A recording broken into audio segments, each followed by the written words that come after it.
Sige na, baka mapapahiya kami dito. The now situation. Bilisin nyo, nagagalit ang konsul.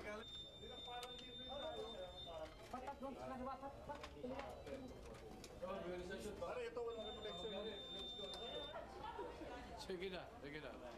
Okay. Support kami. I called the Filipino Airlines. Philippine Airlines. Yes. Okay. Okay, sige na. Tako, baka ako mapahiya dito.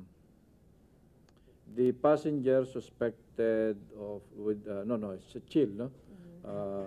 Feeling ill and has chills. Is a 31-year-old male, Korean nationality, and immediately brought to RITM.